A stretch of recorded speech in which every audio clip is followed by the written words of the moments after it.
my black and white scarf, my black and white scarf, my black and white scarf, my black and white, yeah, it's black and white, we're just black and white, it's my black and white, it's my black and white scarf.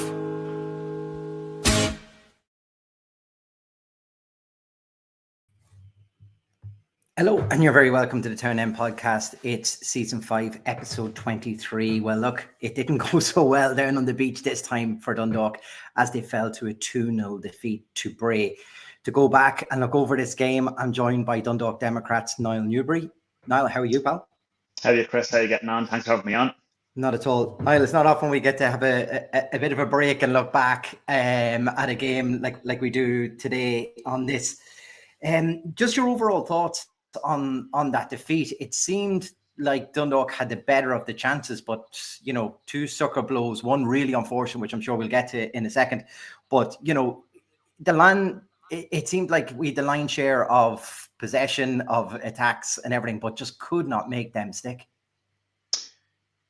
Yeah, I was there on Friday night, Chris. I didn't get sunburned somehow, but I think I think the overall feeling was a missed opportunity, I suppose, in the sense of, you know, we see Cove Ramblers losing to Treaty United and Limerick, which I kind of had a feeling might happen, to be fair. Mm-hmm. And you had a real opportunity to kind of open up a real gap on Cove in that race for automatic promotion. And not only have you not done that, you've now let the big winners on Friday night were obviously Bray, who've now pulled themselves back into the reckoning.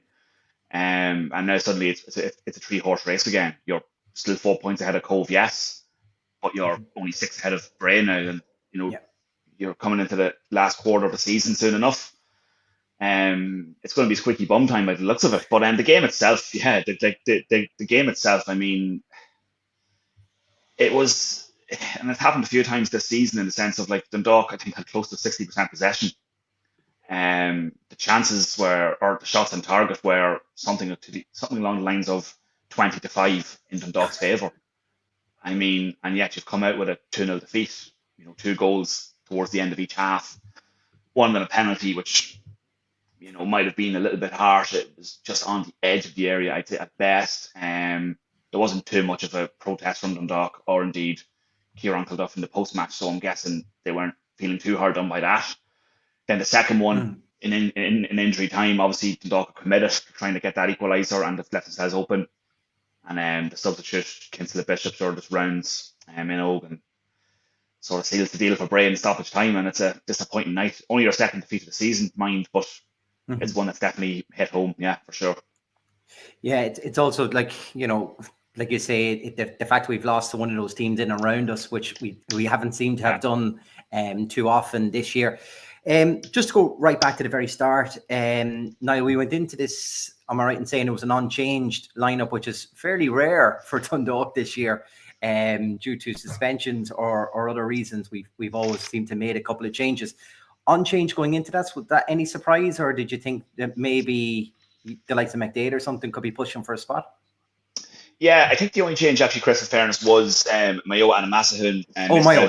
Yes. Yeah, and it turns out that's a hamstring injury. Now, Kieran, in his post-match with myself and some of the other local media, was hopeful that it wasn't too serious. I understand he's going for a scan tomorrow on that. To see what the full extent of that injury is. Hopefully, it's not a serious one. You know, you've seen Norman Garbutt and Ethan Vaughan, how long they've been out with hamstrings. Yeah, they kind of vary those injuries. So hopefully, when he gets the scan tomorrow, it's not a serious one. Hopefully, fingers crossed, because we have an injury list at the length of our arm as it is. But in terms of the team selection, yeah, I mean, you mentioned Declan McDade there. Declan did come on and you know, look bright as he did the previous week as well. I mean, against up in Kerry. So, I mean, the only part, I think the reason maybe behind not starting Declan McDade might have been the match sharpness. You know, himself and J.R. Wilson have obviously left that loan, hadn't played competitive football in considerable time coming into the move to Dundalk. They weren't able to play until the 1st of July when they were registered. Both players, so maybe that's the reason. And in fairness, like he stuck with Owen Kenny out in the flank. Owen played quite well last week in Kerry. Yeah, and it would have been quite difficult to drop him after getting his first goal after ending a 15-match goal drought. It would have been extremely harsh on him to then drop him. Darrell Horgan probably not going to be dropped either on the other flank. So, but unfortunately, Andy Parashef coming off scoring a stunner still doesn't get you in.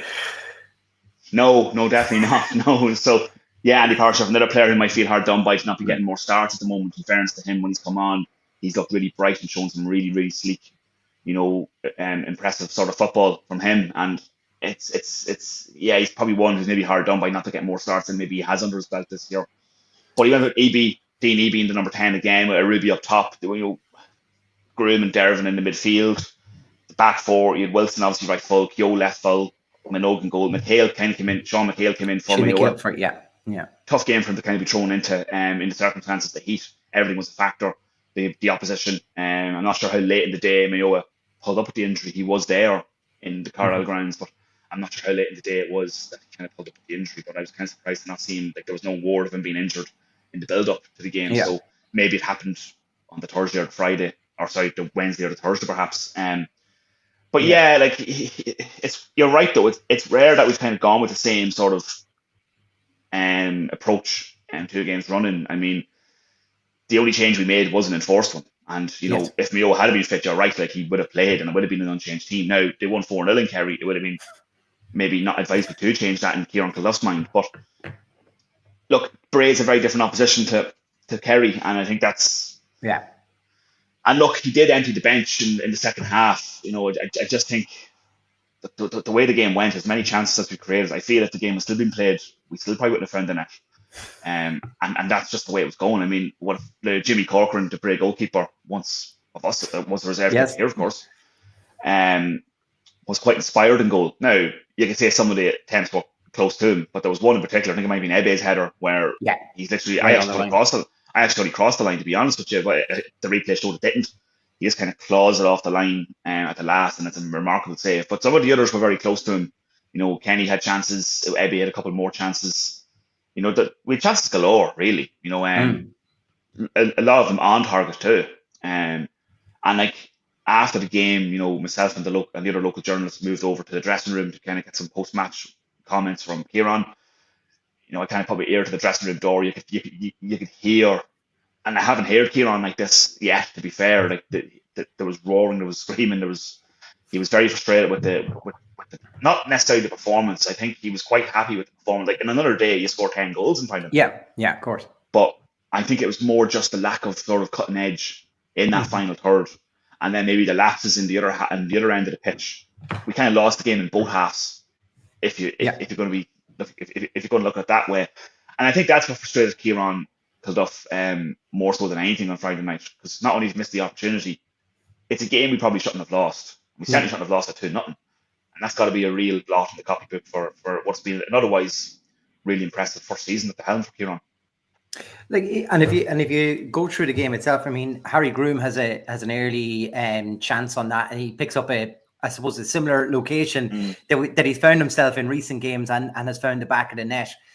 Pulls off a good save from Jimmy Corcoran, and I think Owen Kenny's unlucky with the follow up to that.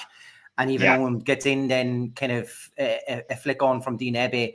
Owen gets in around on the right hand side and tries to bend it round. It just goes the wrong side of the post. And you think we're in the ascendancy at that side.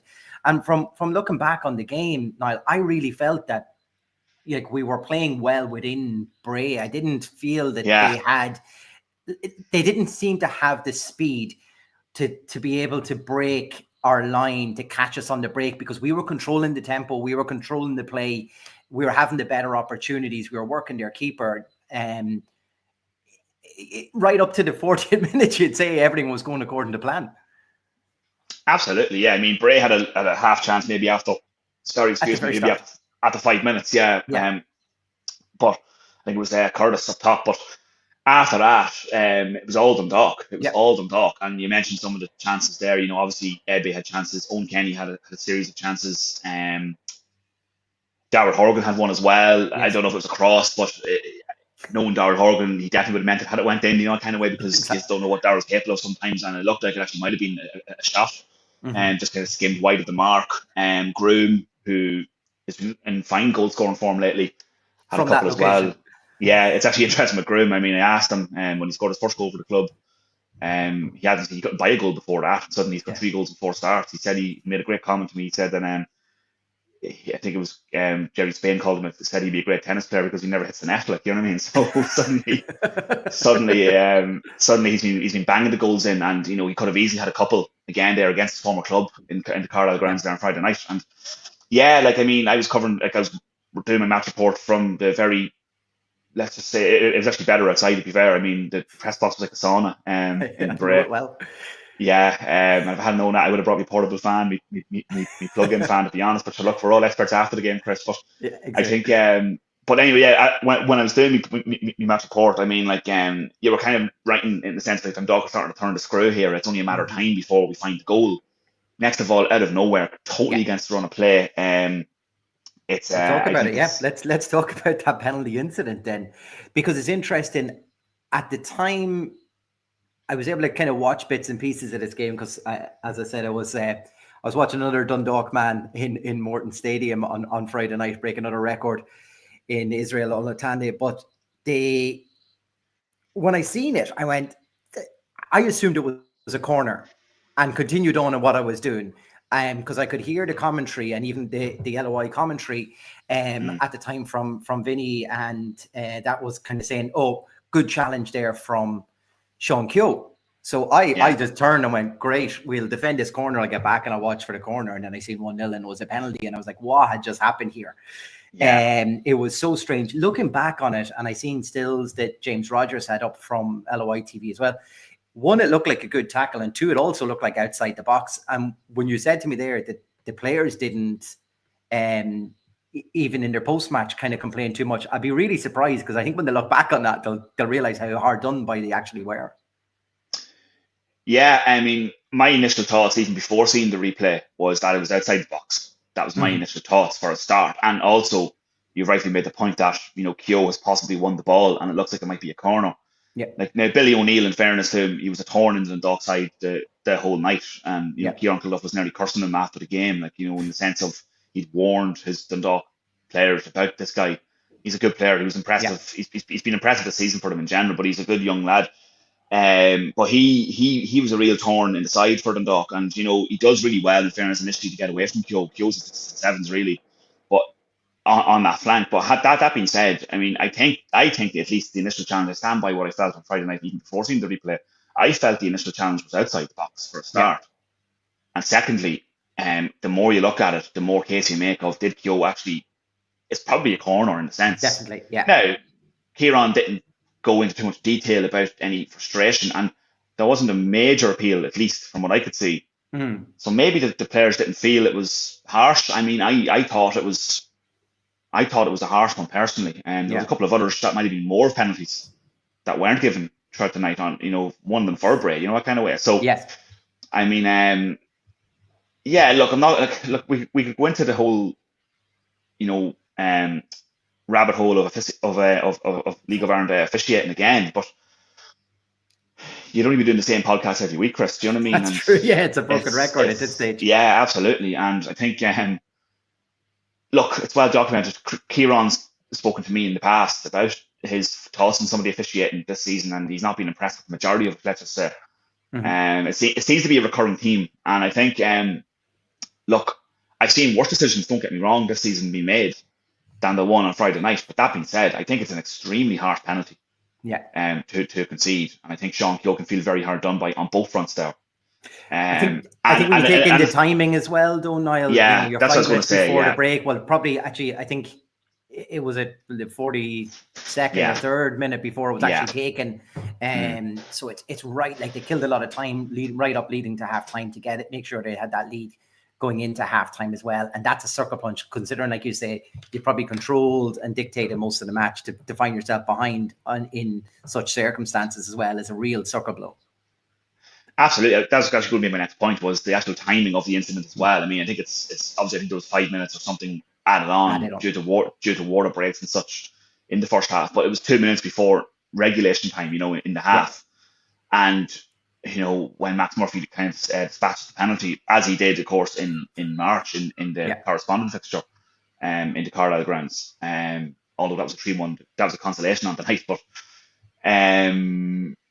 But yeah, the timing of the goal as well, it's a real sucker punch for Dundalk in the sense of they're dominating the game, they're dominating possession, they're dominating chances, they're looking like it's only a matter of time before they hit the front. And next of all, an instance like that happens in the manner in which it did, it kills any momentum you have. And it's sort of, the heads tend to go down, you're feeling a bit sorry for yourself, there's all that type of stuff as well. It's a young group of players as well, let's not forget. Yeah. And it was probably an injustice at that stage. Like even if Bray had scored from open play at that point, you would have said it was hardly deserved. Like it was a real smash and grab at the end of the half there. And yeah, I mean, you wonder what the thoughts in the dressing room were after that. You know what I mean? Because it's a real sucker punch in a game like that as well. And then you got to come out in the second half. Bray's tails are obviously up after the goal. It's an awful time to concede a goal in any circumstance, and the crowd's behind them all of a sudden, and the heat, it's not getting any cooler, put it that way. That stage, the Dogs wearing all black, all these factors, you get the pitch, the plastic pitch, all these factors are into play, and I know both teams have to do it, but it just wasn't an ideal.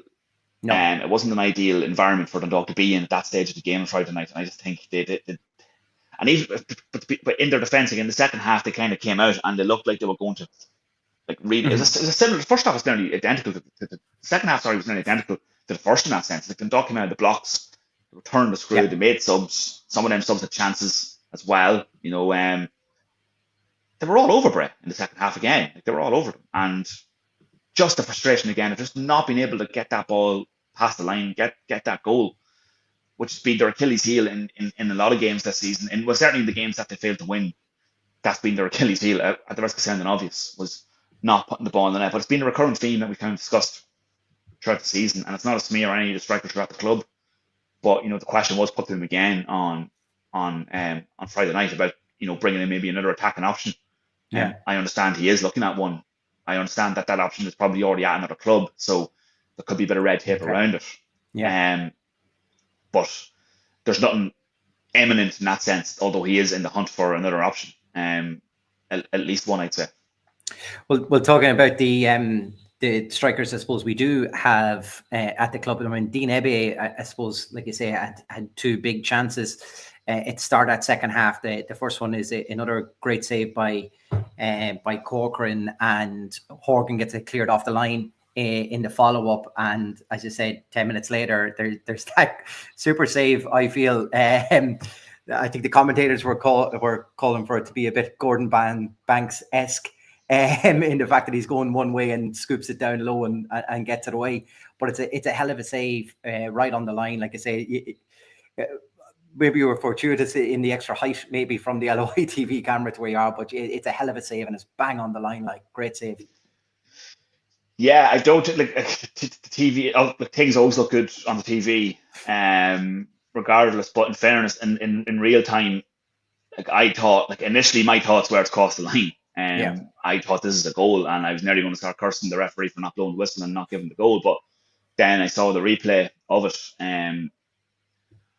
Look, it's probably the one. I mean, some of the other chances were very close to the keeper and maybe were tame, but I think it's the one where you're kind of like, yeah, the strikers done everything right there. Yeah. I mean, he's got a good head on it. He's got good power on it. Now you could probably go one or the other side, but I mean, it's taking nothing away from the goalkeeper Corcoran. It's a remarkable save, and it is like it's nearly Gordon Banks-esque in the sense of I don't quite know how he's reacted as quick to kind of claw out of danger where he has, like and Jimmy Corcoran, of course, was here, and he was a reserve goalkeeper with Dundalk. I think he was on the subs bench for a lot of those Europa League games. He would have been. He was young enough at that stage too. He was. I don't believe he ever made a first team appearance, unfortunately. But I mean, he's obviously gone to Bray and he's done quite well there. I think he was at Wexford as well at one stage. I'm open to correct. Yeah, and he was down at Cork as well. He was down at Cork as well, right? Yeah. So where he kind of got his first kind of chance in first team. Yeah.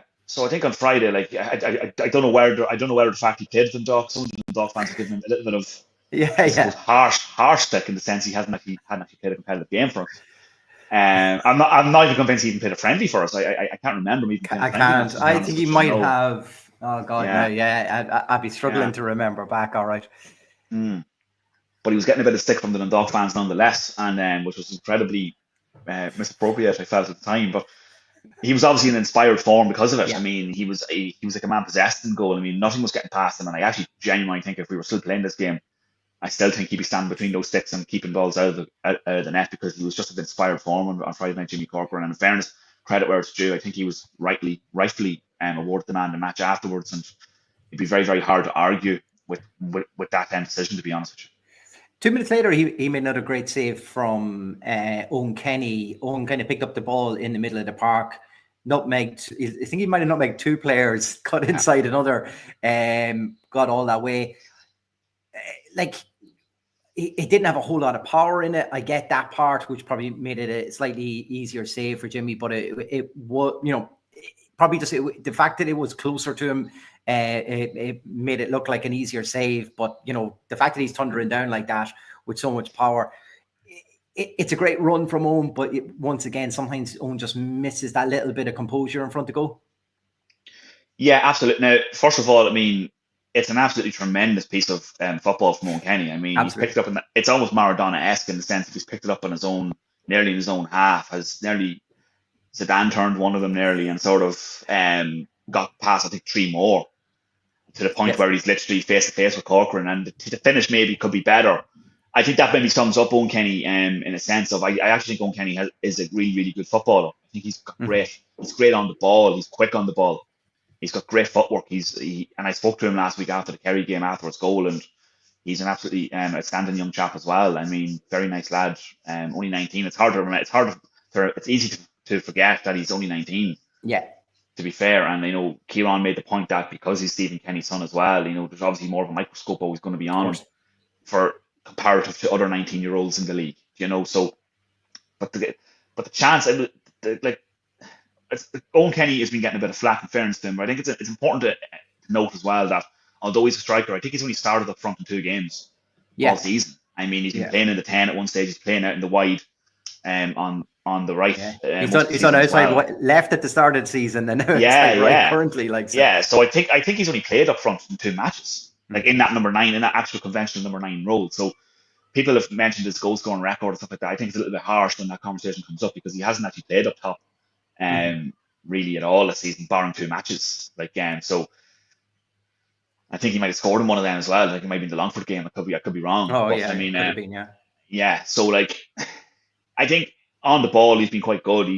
Maybe he could add more assists to his game. Could be the only criticism you might have in that sort of position he's been playing in. But the chance he had, I mean, he showed tremendous skill to take it, to get it first of all where he got it, take it around the amount of players he did. But it was just, again, that lack of composure just at the last minute. And Corcoran makes another good save, taking nothing away from it. But I just feel like a bit more composure in that he's done the hard part, that kind of way. To get him into that position, Yeah, he's done the hard bit. He's gone around. He's done something not many players can do in general. And yet, when it gets to that last moment, it's just a lack of sort of composure. It was probably just a little too central still at the end, I think. Yeah. Like I said, you could have said maybe the same of Dean Ebbe's header. Anyway, either side, it's a goal from Owen and Dean in both of those 2 chances. And unfortunately, it does come with a good save. But to be fair to Jimmy, he spreads himself fairly wide and makes a great save. Well, absolutely. Taking nothing away from Corcoran, the goalkeeper has to make himself big nonetheless. And it's still a good save. It's still a really good save from the keeper. I mean, because in that moment, you're putting your money on Owen Kenny in that situation. Yeah. And Corcoran's come out the better of it. So, I mean, you have to give the goalkeeper credit again for that save. But, I think it was just a feature of the night for Dundalk. I mean, there was chances galore. I mean, there was no shortage of chances. And there is that old argument or that old adage of, you'd be worried if you weren't creating the chances of getting into positions. This is the thing. I suppose that's true in a sense. But there also has to come a time as well where you need to actually, and I think that's where Kieran Clough's frustration came in, especially in his dressing room comments, or in his dressing room sort of, dressing down of the players, was we need to be more clinical, because this will come back to bite you, this kind of stuff later in the season. I mean, Bray are now back in the mix as a consequence of this, and we thought Bray were out of the equation. We thought we'd kind of beaten them earlier in the year. 2-horse race, we were thinking, and now suddenly it's a 3-horse race again. So we're the ones who've let Bray back into it. Cove obviously have too by losing the treaty. But we had a real opportunity there and should have really opened up a 7-point gap on on the rest, and that's going to be chipping away at the club, or that's no doubt going to be chipping away at the team now in training tomorrow and during the week. It's going to be eating away at them. They do have a distraction next week now of the FAI Cup. Yeah. But nonetheless, they'll be itching to get back out for the league match against West for the following week and pull it right. I've no doubt about that. Because the response has been quite, in fairness to the team, and now in fairness to the other setbacks earlier in the year, the Finn Harps one being the most recent, where they've lost 1-0 the first game they lost. The response was very good after Cove that. and down in Kerry as well. Absolutely, yeah. I think when they drew the 2-2 against Treaty, where they conceded 2 late goals, which felt like a defeat. I think the week after they absolutely blew Bray away in the Carlisle grounds the first half hour. So the response has been quite good from the team. Now the only hit you have there is that you've actually got the FAI Cup next week. It's not actually a league game. Yeah. So it's a bit of a respite in a sense. I know they'll be taking the FAI Cup quite seriously. Kilduff was very sort of firm on that on Friday as well. He's not seen it as a free hit or as a bit of an opportunity as such to see where they are. He wants to kind of have a wee bit of a run in the cup this year. He referenced, Drogheda getting to a final last year, Wexford getting to a semi.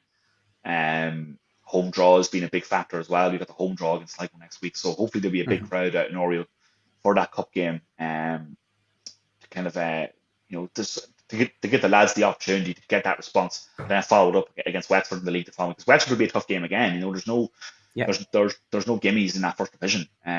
Maybe with the exception of Athlone at the minute, there's no real gimmies. And even then, we drew 0 all the time in Athlone. So I mean, there's no gimmies in that league. By the looks of it. So yeah, it's going to be. I do maintain that it could very well go to that last game in Cove. I think it's looking like that. Look, we've been Dundalk fans long enough, Chris. I think we know for a fact we're never going to do it the easy way. And you look at Cork last year in the first division doing it the easy way. We were never going to do that. In fairness, we were always going to. It was always going to be a bit of a sweat. You remember the last time we went up in 2008, for argument's sake, it was literally the last kick at a different game. Exactly. That actually got us up. So that's why being the Dundalk fans great, I suppose, in one sense as well. But look, it's going to be, it's probably going to go to the last, in my opinion, at least. Yeah. Yeah. Look, it's silly. I think the comment in there earlier on that boy, do we make this hard work for ourselves is very true. And even when you look at, like I say, you're probably having the lion's share of chances in the second half again. To go and gift, just to wrap this game up, then to go and gift it. And this one was definitely of our own destruction as well. Absolutely, yeah. I mean, it's just a lapse. It's just a lapse. I mean, again, it's like deja vu in the second half. You've peppered their goal basically at the other end. And next of all, it's just a lapse in concentration. I think the ball we'd committed boys forward. I think Vinny Leonard might have been up top at that point. One stage, you know what I mean? Towards the end, I mean, it was the third minute of stoppage time, and there was 6 added on, I think, and we committed everybody forward. It's almost like the blink of an eye. Suddenly, the ball's up in their end, or up in our end, or up in our box. Sorry, and next of all, it's Daniel Kinsley Bishop. He's got the ball. He's almost had an edge on the ball there, and Minogue's obviously committed. He's taking it around Minogue and put it into the net, and it's just. I don't know if it was Wilson or somebody else. I'm not sure who might have had the lapse. Yeah, I think it might be Wilson who sort of was a bit susceptible there, and he had a similar hairy moment not too long before that. Now, in his defence, he's probably lacking match sharpness. In fairness, he's a good signing for us. He's well fit for the Premier Division if we get there next year, J.R. Wilson. But probably just show that lack of, and probably the rationale behind not starting McDade, as you mentioned earlier on. But you were kind of with Conor O'Keefe's long-term injury, you're kind of forced to start J.R. Wilson there and throw him straight into the deep end early. Whereas McDade has the luxury of kind of bedding himself in to the team. Wilson hasn't quite got that because of O'Keefe's injury, and they don't want to keep shoehorning Dervin as right full as well and losing the midfield. So Wilson's kind of been thrown to the deep end there the last couple of games, and he done quite well in Kerry last week, albeit an easier game to play in. Struggled a little bit at times in Bray on Friday night, but look, I'm sure it's only a blip for him. He's only in the door, and I'm sure he'll bounce back. And he's playing against his former club now on Friday in the Cup. It'll be a big night for him as well. So, but yeah, disappointing. Just a disappointing night overall for Dundalk. I wasn't majorly surprised at the result as such, but definitely surprised at the lack of sort of cutting edge and lack of sort of the amount of chances, just the sheer volume of chances we actually had on the night. It wasn't like we were and Kieran made the point. Like Kieran actually made the comment afterwards that he actually would have preferred if we got battered and were Yes. absolutely woeful and got beaten 3-0. And It's hard to therefore, criticize in places, like, isn't it? absolutely, because therefore it's like it's very, very black and white in terms of what happened. His frustration Yeah. came with the actual fact that we were the better team, we played the better football, we had the better chances, had more possession, completed more passes. All those things were in Dundalk's favour, except for the main one, which was the scoreline. And the only one that matters at the end of the day is the scoreline. And the bottom line is they lost 2-0 in Bray, and they got to really bounce back now and got to really dust themselves off now this week and hopefully bounce back with a couple of big wins at home. Yeah, look, and as you mentioned, we returned to cup action this weekend, coming against Sligo. We're probably coming up against Sligo at the wrong time when you think a good win last night against Derry as well. Yeah. They're hitting a bit of form. They got for me, I was looking at Cork and Sligo, and their current situations are very reminiscent of Dundalk and Drogheda last year, where Sligo seem to have done the right recruitment. Cork are losing players on loan spells or players deciding to go at the same time. And we were in that unfortunate situation last year, and we know how that goes for us. Yeah. But they look like they've strengthened in the right areas that they need. Obviously, one of the recent acquisitions is someone we know extremely well in Ryan O'Kane, who seems to have got in, and to be fair to him, is getting in and starting games too.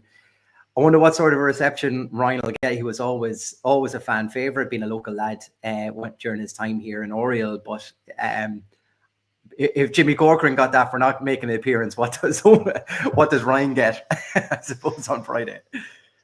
Look, I'd like to think Ryan will get a nice reception in Oriel next week. Now, chances are he might not. Especially when you see the reaction of Jimmy Corcoran, who never actually kicked the ball for Dundalk and got on Friday night. But Ryan's a local lad, of course, and he's a popular figure at Dundalk, still is a popular lad in town.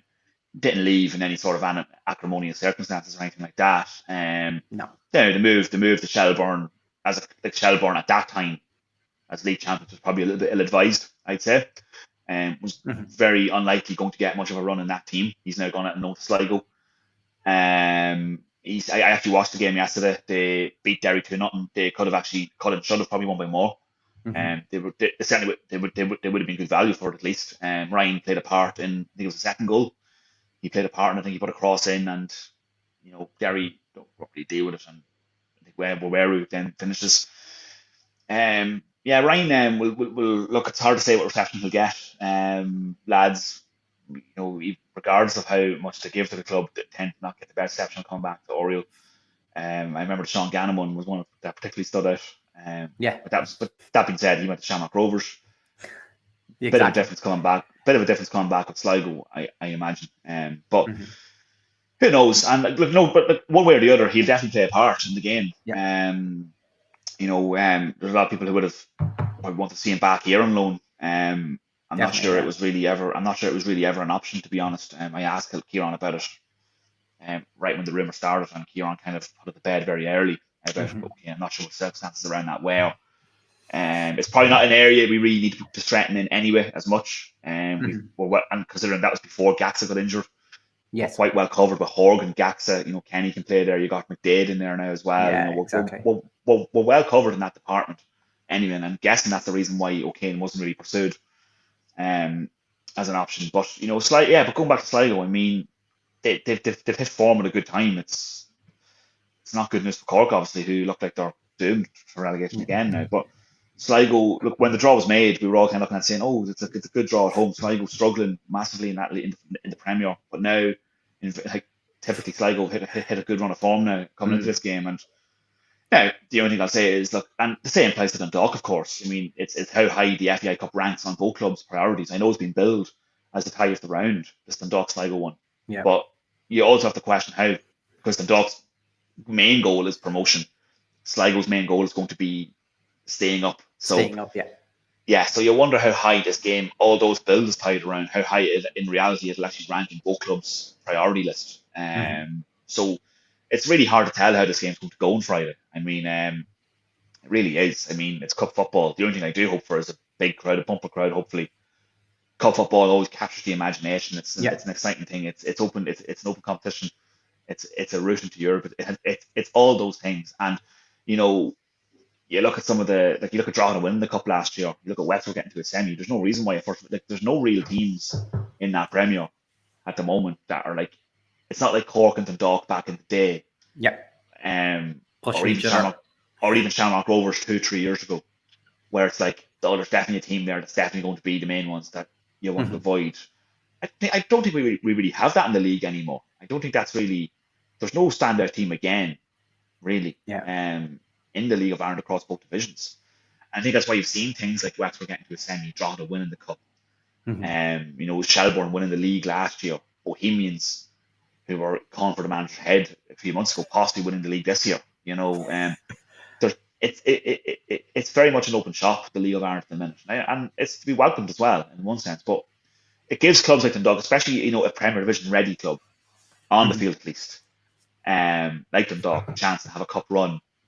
As long as they can get home draws, that's going to be the key, is getting home draws. And they have a home draw on Friday against Sligo, and it's up to the supporters now to kind of really get out and get behind them. And you know, let's not forget, we won a cup before and got relegated in the same year. So you know, like stranger things have happened.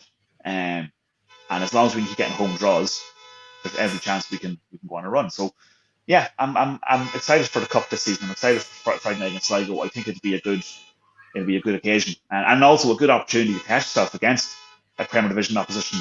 A good opportunity to test yourself against a Premier Division opposition and see kind of where we are exactly as a team. Because if we're going to be in the Premier next year, which we all hope we are, you have a fair idea of where you are then. And also, there's also the chance that you could, and we hope it doesn't come to that, there's also the chance that you could face Sligo in the playoff as well. So it'd be a good sort of, it's a good test on all fronts really. So it's a perfect game, I think, to have. Bit of a barometer test for Kieran and Ken to see where this club is and who's at that level, maybe. 100%, yeah. And I think on so many levels, it's a great tie for us. And yeah, I'm looking forward to it. I'm looking forward to seeing where we are and seeing how we perform and seeing what we look like, because although they've struggled in the Premier, like Sligo are going to be a step up against anything we've played against this season. And it's going to be a great test for us. And yeah, so I'm looking forward to it. I think it's going to be a good one. Yeah, well, look, now, like I said, we just wanted to jump on and close off what you had seen there, I suppose, in the Carlisle grounds and kind of preview this Sligo game. So, look, like I say, we'll all get a bit of cup fever now during the week on the lead up to that game. Just before we get to that point, of course, on Wednesday the 16th, it's just the last day for the pre-order of our jerseys. So look, I think the orders have been coming in pretty good. Thank you, Niall, for your publicity on that through the paper, and that's always much appreciated. Also, thank you anyone that's already purchased the jersey and anyone that would be in an opportunity to do so. I think Wednesday is the last day, so it's on the PlayerFit website there, PlayerFit / the Town End podcast. You should be able to avail of the jersey. Of course, all profits on that are going to Dundalk Village. And thanks to Donald Green for his overall sponsorship of the podcast. And that is his charity organization in Uganda as well. So, you know, as I said, we got to put a whole school through a semester last year. So it'd be fantastic to do anything like that again. Thanks as always, I suppose, to Vinny and the team in Tony's Pizzeria as well. No pizza today. We'll do that. We'll save that one for the cup match now. And to Mark Carroll and all the guys at Black Mountain Productions. Also, in a game that I suppose Dundalk will look back and lament upon, but somehow myself and Niall have managed to mention Zidane, Gordon Banks and Maradona in a 2-0 defeat to Dundalk. That's some going by us, Niall, I have to admit. But look, as I say, all roads will lead to Oriel for next week and the FAI Cup match with Sligo. So until then, come on to town. My black and white scarf, my black and white scarf, my black and white scarf.